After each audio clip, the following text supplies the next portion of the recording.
હજી કહું છું કે ડિગ્રીઓ લ્યો, ભણો લ્યો, સફળ થાવ, બધું જ કરો, પણ એના અર્થ એવો નથી કે તમારું સ્ત્રીપણું તમે ગુમાવતા જાઓ, તમારી કોમળતા તમે ગુમાવતા જાઓ, તમારી સંવેદનશીલતા તમે ગુમાવતા જાઓ, તમારી કુમાશ તમે ગુમાવતા જાઓ. ચામડી કઠણ થઈ જાય તો મોઇશ્ચરાઇઝર લગાવો છો ને, પણ હૃદય કઠણ થઈ જાય ને એનું મોઇશ્ચરાઇઝર પણ થોડુંક ખીચામાં રાખો. જેટલી લિપ બામ પહેલાં પોકેટમાં રાખો છો ને એટલું હૃદયને પણ થોડુંક મોઇશ્ચરાઇઝર અને ધબકતું કરવાનું રાખો. આપણું સ્ત્રીપણું છે ને એ જ આપણને બધાથી જુદું કરી નાખે છે. બાકી આપણે ત્યારે પુરુષો જેવા બધા જ કામ કરી શકીએ છીએ. જુદા કેમ પડીએ છીએ? કારણ કે મારામાં કુમાશ છે, મારી અંદર કોમળતા છે, મારી અંદર રસ છે, મારી અંદર ઋતુ છે, મારી અંદર જીવન છે. હું આ પૃથ્વી પરનું નમક છું, જેથી કરીને સ્વાદ બરકરાર છે. કેમ આ જગતનો તમામ પુરુષ થાકી હારીને ઘરે આવવાનું પસંદ કરે છે? કારણ કે એને ખબર છે કે આ એક જ જગ્યા છે. ઘર એટલે મકાન નહીં, ઘર એટલે સ્ત્રી. કાં એક છોકરો છે એ માના ખોળામાં જાય અને કાં પત્નીના ખભા ઉપર જાય.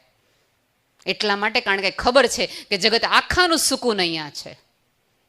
અને જો તમે ને હું એ ન આપી શકીએ તો આપણને આપણા હોવા સ્ત્રીપણા ઉપર થોડીક શંકા થવી જોઈએ, થોડોક વિચાર આપણને આવવો જોઈએ, જેથી કરીને બેને કર્યા એવા પ્રશ્નો હવે તો એટલીસ્ટ ન ઊભા થવા જોઈએ. તમારા ભણેલ ગણેલ હોવાનું કારણ એ છે સી બેટા, તમને અત્યારે કોલેજમાં જે લખતા વાંચતા શીખવાડ્યું ને, પુસ્તક વાંચતા શીખવાડ્યું, જેથી તમે શિક્ષિત કહેવાય, પણ તમે આંખના કાળા કુંડાળા નીચેની પીડા વાંચી શકો ને તો તમે કેળવ્યા કહેવાય, તો તમને કેળવણી મળી કહેવાય, બાકી તમે ભણ્યા ગણ્યા કહેવાય. થેન્ક યુ જી. અહીં વચ્ચે કોઈ બધું યસ, સામે એક છે એક બેન.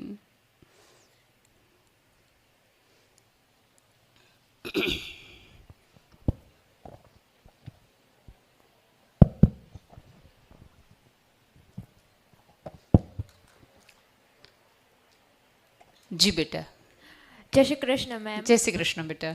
વેલકમ ટુ હરિવંદના પરિવાર. થેન્ક યુ મેમ, મારો ક્વેશ્ચન એ છે જી કે મેન અને વુમેન બરાબર બંને એક જ પ્રકારની જોબ કરતા હોય, બંને સાથે જતા હોય, બંનેનો ટાઈમિંગ પણ સેમ હોય, જી તો પણ એક વુમેન છે એ ઓફ કન્ડિશનમાં હોય, બીમાર હોય, કાંઈ બી હોય, તો બી ઘરનું આવીને બધું એને કરવાનું, એને ગમે એટલો સ્ટ્રેસ આવ્યો, વર્કનો સ્ટ્રેસ હોય, વર્કલોડ હોય, કાંઈ બી હોય, તો બી કેમ?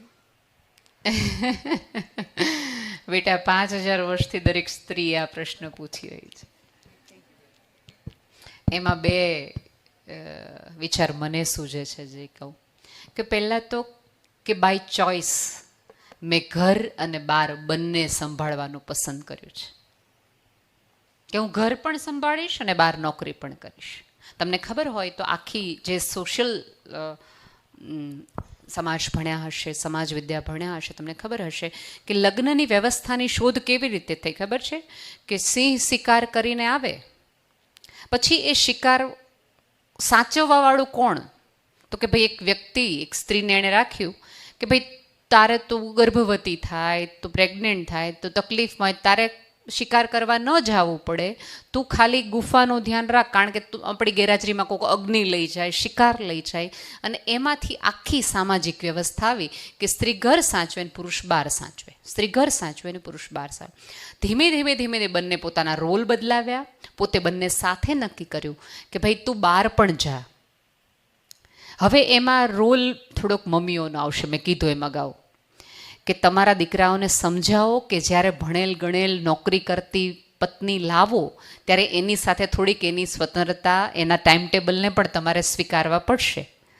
જો એના પગારમાંથી આવતા મોટા આંકડામાંથી આપણે વધુ મોટી બેડરૂમનું ઘર લઈએ, EMIમાં પાર્ટિસિપેટ કરાવડાવીએ તો થોડુંક કામમાં પણ કરાવવું પડશે, બરાબર? હવે અત્યારના છોકરા એ રીતે સારાય છે બેટા કે તમને ધીમે ધીમે ઘરકામમાં મદદ કરે છે, બાળ ઉછેરમાં મદદ કરે છે.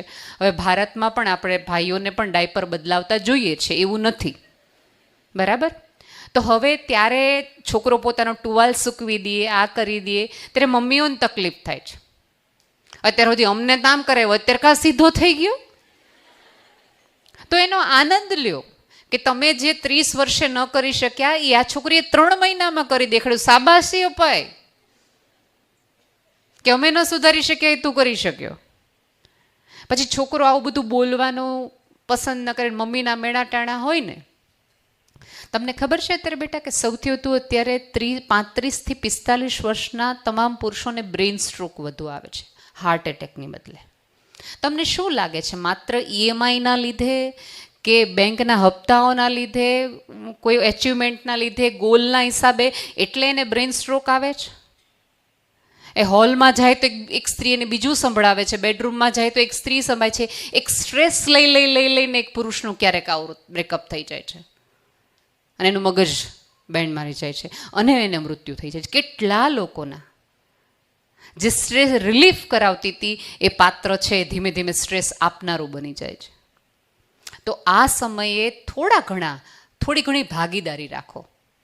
તમે પણ જ્યારે પણ જીવનની શરૂઆત કરો ત્યારે બહુ પ્રેમથી નક્કી કરો અને એકબીજા સાથે ખુલીને વાત કરો કે હું પણ ભણી છું, તું પણ ભણ્યો છે, તું પણ કામ કરવાનું છે, હું પણ કામ કરવાનું છે. આપણા કામ આટલી રીતે વહેંચાયેલા રહેશે. સાથે કામ કરવાનો પણ એક રોમાન્સ છે. આપણે એવું માને છે કે ગુલાબ લાવે અને શાહરૂખ ખાન આમ કરે એને જ રોમાન્સ કહેવાય, પણ સાથે કપડાં વાળવા, સાથે ટીવી જોતા જોતા વટોણા ફોલવા એને પણ રોમાન્સ કહેવાય. એ આપણે હજી સમજી શક્યા નથી, તો આપણે એ સમજાવવું પડશે. અને સાચું કહું, ભાઈઓ બહુ બિચારા છે, ડાયા ભોળા તો એ છે. આપણે 3 વાર એમ કહીને રહેવા દે ને હું કરીશ, અરે લાવ ને ફટાફટ થઈ જાય, આપણે બે સાથે કરી નાખીએ. એ કરે છે, પણ એ વખતે XYZ ના બેકગ્રાઉન્ડ મ્યુઝિક થોડાક ઓછા થઈ જાય ને. તમે જોજો એકલા રહેતા હસબન્ડ વાઈફ હોય એ આવું બહુ પ્રેમથી કરી શકે અને પછી તરત જ છોકરાઓ એમ કે અત્યારના મા બાપ એવું કે અત્યારના છોકરાઓ છે ને સાથે નથી રાખતા અમને. શું કામ નથી રાખતા? કારણ કે આ બેકગ્રાઉન્ડ મ્યુઝિક એમને સાંભળવા નથી. એના બદલે સાથે 4 જણા વટોણા ફોલો ને, અડધી કલાકમાં કિલો ફોલાઈ જાય. પણ એ માટે મારે જ બદલાવવું પડશે. અને આપણી અપેક્ષા છે કે હું નહીં બદલાવ, તમે બધાય બદલાવ, તમે બધાય બદલાવ, તમે બધાય બદલાવ, હું તો આવીને આવી જ રહીશ. તો ન થાય. હું પણ બદલાઈશ, મારા પતિને પણ બદલાવીશ, મારા દીકરાને પણ બદલાવીશ, ધીમે ધીમે બદલાવીશ. અને સ્ત્રીમાં એ આવડત છે, એ વલણ છે, એટલા માટે જ સતત સંસ્કારની બદલાવની વાતો સ્ત્રીઓને કરવામાં આવે છે. કારણ કે એ બદલાશે તો સમાજ બદલાશે. આજે તમે ભણશો તો આવતા દિવસોમાં તમે એક નવી સંતતિ ઉત્પન્ન કરશો, એને થોડા જુદા સંસ્કાર આપી શકશો, એને આગળ વધારે. એટલા માટે તો કહેવાય છે કે દીકરી છે 2 કુળ તારે છે. અને જુદી વસ્તુ છે કે જગત આખું એને ડૂબાડવા બેઠું છે, ભલે એ તારતી હોય કે તરાવતી હોય તોય. સો આ રીતે થોડુંક જોવાનું રાખો. અને અમુક વખતે સાચું કહું બેટા, જ્યારે આ કૂવામાં પડો ને ત્યારે આવા બધા એકેય ગાઈડેડ ટૂર કરવાની જ નહીં. આપણે ખુદ આપણી જર્ની લખવાની. અત્યારે તમને એક સરસ મજાની બુક આપવામાં આવી છે જેમાં તમે તમારા જીવનનો નકશો જાતે જ દોરજો. હા, અમારા બધા પાસેથી અનુભવનું ભાથું લ્યો, વિચાર લ્યો, વાતો લ્યો, પણ કલમમાં શાઈ તમારે પોતાની રાખજો. Thank you. જી, સામે છે કોઈને? અલાબેન 4th રો કે 5th રોમાં છે? ઓકે, અહીંયા જી બેન, નમસ્તે. જી જી બેન.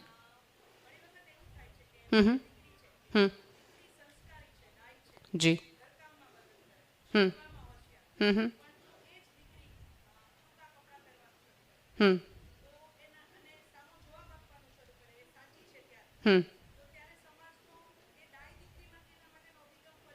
જી જી જી જી.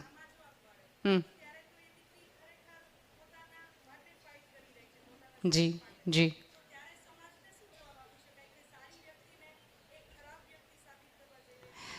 પહેલી વખત તો તમે એવા બધા સર્ટિફિકેટમાં પડો જ નહીં કે મને કોક સારી કહે તો સારી, મને કોક ચારિત્રવાન કહે તો હું ચારિત્રવાન, હું સંસ્કારી કહે તો સંસ્કારી. અને બીજું કે હજી સ્ત્રી જ્યારે બોલી છે ને ત્યારે આ બધા જ જવાબો થવાના જ છે. મેં કીધું તેમ કે બેકગ્રાઉન્ડ મ્યુઝિકમાં ચિંતા જ નહીં કરવાની. એને આપણે હંમેશા એક સપોર્ટિવ ઓલાની સિસ્ટમમાં લીધું. પણ મારી હજી દલીલ એ છે કે જગતના પ્રશ્નો ગમે એ ભાષામાં પૂછાણા હોય, જવાબ તમે તમારી સંસ્કારિતાથી જ આપજો. ઊંચો અવાજ કરશો ને બેટા તો આટલા લોકો સાંભળશે. ઊંચા અવાજથી રાડો પાડીને આટલા લોકો રાખો, ઊંચા વિચારો રાખશો ને તો આની બારે તે તમારી વાતો અને વિચારો જશે. એટલે વિચારો ઊંચા રાખવા, અવાજ નહીં. જગત ગમે એવી વાક્યો બોલે, ગમે એવું કરે, તોય તે તમારી સફળતા છે ને, આપણે એવું કહીએ ને સફળતાના 100 બાપ હોય, નિષ્ફળતાનો એકેય ન હોય. એમ જેમ તમારી દીકરી સફળ થશે એમ લોકો એના જ વખાણ કરશે. એ જ જ્ઞાતિ હશે, એ જ લોકો હશે જે તમને આવીને એવું કહેશે કે આપણે સન્માન સમારંભ તમારી દીકરીને રાખો સાંજે એમોગઢવી હોલમાં. સફળતાની રાહ જોવાની. અને જે લોકો એમ હજી કહું છું કે વખાણથી તમારો દિવસ બદલાશે, આવા મેણા ટોણાથી જ તમારું જીવન બદલાશે. એટલે આને એચિવમેન્ટ એક આમ કહેવાય ને જમ્પ તરીકે લેવાનું. દરેક કાંકરા વાગે એવું જરૂર નથી. અમુક કાંકરાઓને પગથિયા બનાવવામાં ઉપયોગમાં લઈ લેવાય. જી, સામે કોઈને હતો પ્રશ્ન? યસ બેટા, મને કહેજો. જી, અત્યારની જે અમારી એજની જે સ્ત્રી લેડીઝ છે અહીંયા, જી જી, સાસુના કયામાં રહીને ત્યારે રહેતી હતી દબાઈને, અને અત્યારે જમાનો એવો આવ્યો છે કે વહુનો સ્ટેપ છે. હા, એ બેને પ્રશ્ન કર્યો. અમારો સ્ટેપ થોડોક હળવો થાય ને, થોડુંક મગજથી હળવાશ અનુભવે ને એવું કંઈક સમજાવો હોય. મેં હમણાં જ બેને પૂછ્યું, એમાં જ જવાબ આવ્યો. તેમ છતાં હું આપી દઉં કે હજી કોક તમને હળવું કરે ત્યારે તમારે થાવું. જો હું તમારી ઉંમરની તમામ સ્ત્રીઓને એક સલાહ આપું કે હવે ઓલાએ કીધું એમ, આ કે એમ, ઓલા વિચારે એમ, એ બધું જ જીવવાનું બંધ કરી દો. એવું નથી મેડમ. તો કેવું છે? એક મિનિટ, આપણે જ્યારે રહેતા હતા ને ત્યારે આપણા ઘરવાળાનું ને આપણા માવતરનું બધાનું વિચારીને શાંતિથી આપણે હાલો આપણે ઘરે સ્થાયી થઈ જાય. પણ અત્યારે આપણે વહુને આપણી સાથે એમ કે દુનિયાની રીતે આપણે દીકરીની જેમ સાચવીએ. પણ વહુ અત્યારે એવી રીતે આવે ને કે ના, સાસુ છે ને તો કામવાળી, એ સાસુ કરે એટલું જ થાય, આપણે તો એને આરામ કરી નોકરી કરીએ જાય, પછી આવીને હેલ્પ કરાવી હોય તો કરાવે, નકર મમ્મી હું થાકી ગઈ છું, મમ્મી બિચારી નિરાત કાંઈ બેટા તું સુઈ જા, હું કામ કરી નાખ. તો એ તો મમ્મીની સારપ છે, એનો આનંદ લેવાય. આનંદ લેવાય, પણ મમ્મી પણ થાકી જાય ક્યારેક, પણ મમ્મી આ તો મારાથી નહીં થાય એમ કે. તો ત્યારે મમ્મીએ બહુ નિખાલસતાથી કહેવું જોઈએ. જો હું તમને કહું, હા, ત્યારે મમ્મીએ નિખાલસતાથી કહેવું જોઈએ કે બહુ બેટા, બહુ સાચી વાત છે, બરાબર.